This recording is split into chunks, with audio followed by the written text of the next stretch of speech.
Item ಯಾವುದೇ ಇರಲಿ try ಮಾಡಿ ಆಚಿ ಚಿಕನ್ ಮಸಾಲಾ. ಇನ್ನು ರಾಜ್ಯ ರಾಜಕಾರಣದ ವಿಚಾರಕ್ಕೆ ಬರೋದಾದ್ರೆ ರಾಜ್ಯ ಕಾಂಗ್ರೆಸ್ ಪಾಳೆಯದಲ್ಲಿ ಸಿಎಂ ಕುರ್ಚಿಗೆ ಸಂಬಂಧಪಟ್ಟಂತೆ ಫೈಟ್ ಇನ್ನು ಮುಂದೆ ತಾರಕಕ್ಕೇರಬಹುದು. ಇಷ್ಟು ದಿನಗಳ ಕಾಲ ಡಿಸಿಎಂ ಡಿಕೆ ಶಿವಕುಮಾರ್ ಅವರು ಸೈಲೆಂಟ್ ಆಗಿದ್ದು ಬಜೆಟ್ ಮಂಡನೆ ಆಗ್ಬಿಡ್ಲಿ ಅಂತ ಕಾರಣ ದಾಖಲೆಯ ಬಜೆಟ್ ನಿನ್ನೆ ಸಿದ್ದರಾಮಯ್ಯನವರು ಮಂಡನೆ ಮಾಡಿದ್ರು. ಹಂಗಾಗಿ ಬಜೆಟ್ ಮಂಡನೆ ಆಯ್ತು, ಏನಾಗುತ್ತೆ ಪವರ್ ಶೇರಿಂಗ್ ಫೈಟ್ ಈಗ ಮುನ್ನೆಲೆಗೆ ಬರುತ್ತೆ, ಇದರ ಬಿಸಿ ಜಾಸ್ತಿ ಆಗುತ್ತೆ ಅನ್ನೋದ್ರಲ್ಲಿ ಡೌಟ್ ಇಲ್ಲ.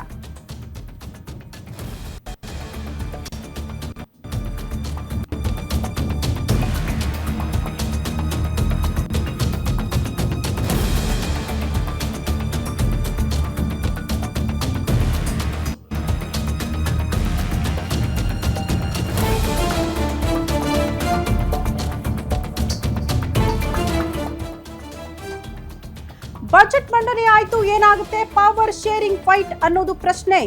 ಸಿದ್ದರಾಮಯ್ಯರನ್ನ ಕುರ್ಚಿಯಿಂದ ಕೆಳಗಿಳಿಸುತ್ತಾ ಹೈಕಮಾಂಡ್ ಅನ್ನೋದು ಪ್ರಶ್ನೆ ಇದೆ. ಅವ್ರು ಕೇಳ್ಕೊಂಡಿದ್ದು ಕೂಡ ಬಜೆಟ್ ಮಂಡನೆ ಮಾಡಕ್ ಬಿಡಿ ಅಂತ. ಡಿಸಿಎಂ ಡಿಕೆ ಶಿವಕುಮಾರ್ಗೆ ಸಿಎಂ ಪಟ್ಟ ಸಿಕ್ಕೇ ಬಿಡುತ್ತಾ? ಹಾಗಾದ್ರೆ ಈಗ ದಾಖಲೆ ಬಜೆಟ್ ನಿಂದ 2 ವರ್ಷ ನಾನೇ ಸಿಎಂ ಅಂದ್ರ ಸಿದ್ದರಾಮಯ್ಯ ಅವ್ರು ಯಾವುದೇ ಕಾರಣಕ್ಕೂ ಸಿಎಂ ಕುರ್ಚಿ ಬಿಟ್ಟು ಕೆಳಗಿಳಿಯುವ ಮಾತೇ ಇಲ್ಲ ಅಂತಿದ್ದಾರೆ. ಗ್ಯಾರಂಟಿ ನ್ಯೂಸ್ ನಲ್ಲಿ ಪಟ್ಟದಾಟದ ಕಂಪ್ಲೀಟ್ ಅಪ್ಡೇಟ್ ಅನ್ನ ಗ್ಯಾರಂಟಿ ನ್ಯೂಸ್ ನಿಮ್ಮ ಮುಂದೆ ಇಡ್ತಾ ಇದೆ. ಮತ್ತೊಂದು ಅಪ್ಡೇಟ್ ಇದೆ, ಸೋಮವಾರದಿಂದಲೇ ಶುರು ಆಗುತ್ತಾ ಸಿಎಂ ಡಿಸಿಎಂ ಶಕ್ತಿ ಪ್ರದರ್ಶನ ಅನ್ನೋದು ಪ್ರಶ್ನೆ. ಶಾಸಕಾಂಗ ಪಕ್ಷದ ಸಭೆ ಕರೆದಿದ್ದಾರಂತೆ ಸಿಎಂ ಸಿದ್ದರಾಮಯ್ಯ ಸೋಮವಾರ. ಹಂಗಾದ್ರೆ ಶಾಸಕರ ಅಭಿಪ್ರಾಯ ಪಡೆದುಕೊಳ್ತಾರ? ಸಭೆಗೆ ಡಿಕೆ ಶಿವಕುಮಾರ್ ಮತ್ತು ಟೀಮ್ ಗೈರಾಗುವ ಬಗ್ಗೆ ಗುಸು ಚರ್ಚೆಗಳಾಗ್ತಾ ಇದೆ. ಯಾಕೆ ಹೋಗ್ಬೇಕು ಈ ಸಭೆಗೆ ಅಂತ. ಶಾಸಕಾಂಗ ಪಕ್ಷದ ಸಭೆಯಿಂದ ದೂರ ಉಳಿದ್ರೆ ಬೇರೆ ಸಂದೇಶ ಅಂತೂ ಖಂಡಿತ ರವಾನೆ ಆಗುತ್ತೆ. ರಾಜ್ಯದ ಜನಕ್ಕೂ ಕೂಡ ಅದು ಅರ್ಥ ಆಗುತ್ತೆ. ಸಿಎಲ್ಪಿ ಸಭೆಗೆ ಕಡ್ಡಾಯ ಹಾಜರಾತಿಗೆ ಸೂಚನೆ ಕೊಟ್ಟಿದ್ದಾರಂತೆ ಸಿಎಂ ಸಿದ್ದರಾಮಯ್ಯನವರು. ಯಾವುದೇ ಶಾಸಕರು ಗೈರಾಗಬಾರದು ಸಭೆಗೆ ಅಂತ. ಡಿಕೆ ಶಿವಕುಮಾರ್ ಟೀಮ್ ಗೈರಾದ್ರೆ ಶಾಸಕರ ಸಂಖ್ಯಾಬಲ ಲೆಕ್ಕ ಹಾಕುವುದಕ್ಕೆ ಸಿಎಂ ಟೀಮ್ ಪ್ಲಾನ್ ಮಾಡ್ಕೊಂಡಿದೆಯಂತೆ. ಬಜೆಟ್ ಬಳಿಕ ಅಧಿಕಾರ ಬಿಟ್ಟು ಕೊಡುವಂತೆ ಡಿಕೆ ಶಿವಕುಮಾರ್ ಬಣದ ಶಾಸಕರು ಪಟ್ಟು ಹಿಡಿದಿದ್ದಾರೆ. ಇತ್ತ ಸಿಎಂಗೆ ಟಕ್ಕರ್ ಕೊಡೋದಕ್ಕೆ ಡಿಕೆ ಶಿವಕುಮಾರ್ ಇಂದಲೂ ಕೂಡ ಡಿನ್ನರ್ ಮೀಟಿಂಗ್ ಆಯೋಜನೆ ಆಗ್ತಾ ಇದೆ. ಮಾರ್ಚ್ 10ರಂದು ಶಾಸಕರನ್ನ ಡಿನ್ನರ್ ಮೀಟಿಂಗ್ ಕರೆದಿದ್ದಾರಂತೆ ಡಿಸಿಎಂ ಡಿಕೆ ಶಿವಕುಮಾರ್. ಅಲ್ಲಿಗೆ ಶಾಸಕರ ವಿಶ್ವಾಸ ಪಡೆದುಕೊಳ್ಳುವಂತಹ ಪ್ರಯತ್ನ.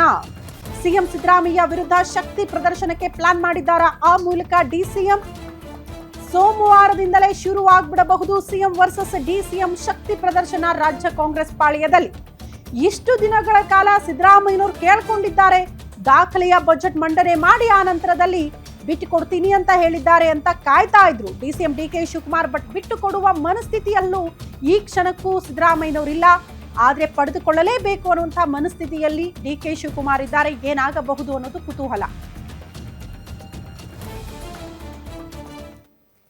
ಈ ಬಗ್ಗೆ ಮತ್ತಷ್ಟು ಡೀಟೇಲ್ಸ್ ಅನ್ನ ಕೊಡ್ತಾ ಹೋಗ್ತಾರೆ political bureau head Maruti Pavagada ನೇರ ಸಂಪರ್ಕದಲ್ಲಿ ಜಾಯಿನ್ ಆಗ್ತಿದ್ದಾರೆ. ಮಾರುತಿ, ಇಷ್ಟು ದಿನಗಳ ಕಾಲ ದಾಖಲೆಯ ಬಜೆಟ್ ಮಂಡನೆ ಮಾಡಬೇಕು, ಅರಸು ಅವರ ದಾಖಲೆಯನ್ನ ಪುಡಿಗಟ್ಟಬೇಕು ಅಂತ ಕಾಲಾವಕಾಶ ತೆಗೆದುಕೊಂಡಿದ್ರು ಸಿದ್ದರಾಮಯ್ಯ ಅಂತ ಹೇಳಲಾಗ್ತಾ ಇತ್ತು. ಈಗ ಎಲ್ಲಾ ದಾಖಲೆಗಳು ಕೂಡ ಪುಡಿಗಟ್ಟಿದ ಬಳಿಕ ಏನಾಗ್ತಾ ಇದೆ ರಾಜ್ಯ ಕಾಂಗ್ರೆಸ್ ಪಾಳೆಯದಲ್ಲಿ? ಈಗ ಡಿಸಿಎಂ ಡಿಕೆ ಶಿವಕುಮಾರ್ ಏನು ಮಾಡ್ತಾರೆ ಅನ್ನೋದು ಪ್ರಶ್ನೆ ಆಗ್ತಾ ಇದೆ. ಪ್ರತಿ ನವೆಂಬರ್ ತಿಂಗಳಿಂದಲೇ ರಾಜ್ಯದಲ್ಲಿ ರಾಜ್ಯ ಕಾಂಗ್ರೆಸ್ ಸರ್ಕಾರದ ನಾಯಕತ್ವ ಬದಲಾವಣೆ ಆಗ್ಬೇಕು ಅನ್ನುವಂತ ಒಂದು ಪಟ್ಟು ಒಂದು ಬಣದಿಂದ ಪ್ರತಿ ಬಾರಿನೂ ಕೂಡ ಕಾಂಗ್ರೆಸ್ ಹೈಕಮಾಂಡ್ ಭೇಟಿ ಮಾಡಿ ಒತ್ತಡ ಹಾಕುವಂತ ಒಂದು ಕೆಲಸಗಳು ಆಗ್ತಲೇ ಇದಾವೆ. ಹೀಗಾಗಿ ಸಿದ್ದರಾಮಯ್ಯ ಅವರ ಬಣದಲ್ಲಿ ಚರ್ಚೆ ಆಗಿದ್ದೇನಂತ ಹೇಳಿದ್ರೆ 2023 ವಿಧಾನಸಭಾ ಚುನಾವಣೆ ಆದ ಬಳಿಕ ಕಾಂಗ್ರೆಸ್ ಹೈಕಮಾಂಡ್ ಮುಂದೆ ಅಧಿಕಾರದ ಹಂಚಿಕೆ ಸೂತ್ರ ಮಾತುಕತೆ ಆಗಿಲ್ಲ ಅಂತ. ಆದ್ರೆ ಡಿಕೆ ಶಿವಕುಮಾರ್ ಅವರೇ ಬಹಿರಂಗವಾಗಿ ಪ್ರತಿ ಬಾರಿನೂ ಕೂಡ ನನ್ನ ಮತ್ತೆ ಸಿದ್ದರಾಮಯ್ಯ ಅವರ ನಡುವೆ 2.5 ವರ್ಷ ಅನ್ನುವಂತ ಒಂದು ರೀತಿಯಲ್ಲಿ ಮಾತುಕತೆ ಆಗಿದ್ದು ನಿಜ. ಇದು ನನಗೂ ಮತ್ತೆ ಸಿದ್ದರಾಮಯ್ಯ ಅವರು ಇಬ್ಬರಿಗಷ್ಟೇ ಗೊತ್ತು ಅನ್ನುವಂತಹ ಹೇಳಿಕೆಯನ್ನ ಪ್ರತಿ ಬಾರಿನೂ ಕೂಡ ಹೇಳ್ಕೊಳ್ತಾರೆ ಬರ್ತಾ ಇದಾರೆ. ಈಗ ಸಿದ್ದರಾಮಯ್ಯ ಅವರು ದೇವರಾಜ ಅರಸು ಅವರ ರೆಕಾರ್ಡ್ ಅನ್ನು ಕೂಡ ಮುರಿದ್ರು. ಅತಿ ಹೆಚ್ಚು ದಿನಗಳ ಕಾಲ ರಾಜ್ಯವನ್ನ ಆಳದಂತಹ ಇಷ್ಟು ದಿನ ರೆಕಾರ್ಡ್ ಇದ್ದಿದ್ದು ದೇವರಾಜ ಅರಸು ಅವ್ರದ್ದು. ಆ ರೆಕಾರ್ಡ್ ಮುರಿದಂತಾಯ್ತು. ವಜುಭಾಯಿ ವಾಲೆ ಅವರು ಅತಿ ಹೆಚ್ಚು ಬಜೆಟ್ಗಳನ್ನ, ದೇಶದಲ್ಲೇ ಅತಿ ಹೆಚ್ಚು ಬಜೆಟ್ 17 ಬಜೆಟ್ಗಳನ್ನ ವಜುಭಾಯಿ ವಾಲಾ ನಮ್ಮ ರಾಜ್ಯದ ರಾಜ್ಯಪಾಲರಾಗಿ ಕೂಡ ಬಂದಿದ್ರು. ಅವರೇ ಅತಿ ಹೆಚ್ಚು ಬಜೆಟ್ಗಳನ್ನ ಮಂಡನೆ ಮಾಡಿದ್ದು. ಅವರ ರೆಕಾರ್ಡ್ ಅನ್ನು ಕೂಡ ಈಗ ಸರಿಗಟ್ಟಿದ್ದಾರೆ. ಈ ಸಂದರ್ಭದಲ್ಲಿ ಡಿಸಿಎಂ ಡಿಕೆ ಶಿವಕುಮಾರ್ ಅವರ ಬಣ ಇಷ್ಟು ದಿನಗಳ ಕಾಲ ಏನ್ ಲಾಬಿ ಇತ್ತು, ಇಷ್ಟು ದಿನಗಳ ಕಾಲ ಏನ್ ಪ್ರೆಜರ್ ಪಾಲಿಟಿಕ್ಸ್ ಇತ್ತು, ಅದನ್ನ ದುಪ್ಪಟ್ಟು ಮಾಡುವಂತಹ ಒಂದು ಕೆಲಸ ಈಗ ಬಜೆಟ್ ಅಧಿವೇಶನದ ಸಂದರ್ಭದಲ್ಲಿ ಅದನ್ನು ತೋರಿಸ್ತಾ ಇರುವಂತದ್ದು. ನಿನ್ನೆ ಬಹುತೇಕ ಸಿದ್ದರಾಮಯ್ಯ ಅವರು ಬಜೆಟ್ ಭಾಷಣ ಶುರುವಾದ ಬಳಿಕ ವಿಧಾನಸಭೆಗೆ ಡಿಕೆ ಶಿವಕುಮಾರ್ ಅವರು ಎಂಟ್ರಿ ಆದರು. ಅದಕ್ಕೂ ಮೊದಲು ನಡೆದಂತಹ ಕ್ಯಾಬಿನೆಟ್ ಸಭೆಯಲ್ಲೂ ಕೂಡ ಡಿ ಕೆ ಶಿವಕುಮಾರ್ ಅವರು ಭಾಗವಹಿಸಿಲ್ಲ. ಅದ್ರ ಜೊತೆಗೆ ಇತ್ತೀಚೆಗೆ ಸಿದ್ದರಾಮಯ್ಯ ಅವರು ಕರೆದಂತಹ ಬಹುತೇಕ ಸಭೆಗಳಿಗೆ ಡಿಸಿಎಂ ಡಿ ಕೆ ಶಿವಕುಮಾರ್ ಅವರು ಗೈರು ಹಾಜರಾಗಿದ್ದಾರೆ. ಅಂದ್ರೆ 2023ರಿಂದ ಇತ್ತೀಚೆಗೆ ಆದಂತಹ ಎಲ್ಲಾ ಸಭೆಗಳಲ್ಲೂ ಕೂಡ ಸಿದ್ದರಾಮಯ್ಯ ಅವರು ಇದ್ರೆ ಆ ಸಭೆಗಳಲ್ಲಿ ಖಂಡಿತವಾಗಿಯೂ ಉಪಮುಖ್ಯಮಂತ್ರಿ ಡಿ ಕೆ ಶಿವಕುಮಾರ್ ಅವರು ಕೂಡ ಇರ್ತಾ ಇದ್ರು. ಆದ್ರೆ ಇತ್ತೀಚೆಗೆ ನವೆಂಬರ್ ತಿಂಗಳಿಂದ ಇತ್ತೀಚೆಗೆ ಸಿದ್ದರಾಮಯ್ಯ ಮತ್ತೆ ಡಿ ಕೆ ಶಿವಕುಮಾರ್ ಅವರ ನಡುವೆ ಇರುವಂತಹ ಒಂದು ಗ್ಯಾಪ್ ದಿನದ ದಿನಕ್ಕೆ ಜಾಸ್ತಿ ಆಗ್ತಲೇ ಇದೆ.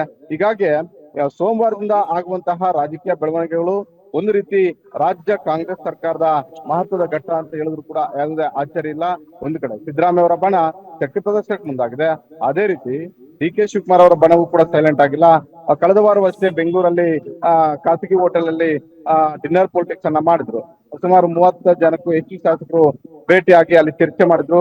ಡಿ ಕೆ ಶಿವಕುಮಾರ್ ಅವರಿಗೆ ಈ ಅವಧಿಯಲ್ಲೇ ಮುಖ್ಯಮಂತ್ರಿ ಸ್ಥಾನ ಸಿಗಬೇಕು, ಬಜೆಟ್ ಬಳಿಕ ಆದಷ್ಟು ಬೇಗ ಓಕೆ ಮಾರುತಿ, ಕಾದ್ ನೋಡೋಣ ಮುಂದಿನ ದಿನಗಳಲ್ಲಿ ಡಿ ಕೆ ಶಿವಕುಮಾರ್ ಅವರ ಪ್ಲಾನಿಂಗ್ ಗಳು ಹೆಂಗ್ ವರ್ಕೌಟ್ ಆಗುತ್ತೆ ಅಂತ. ಧನ್ಯವಾದಗಳು ತಮ್ಮೆಲ್ಲ ಮಾಹಿತಿಗೆ.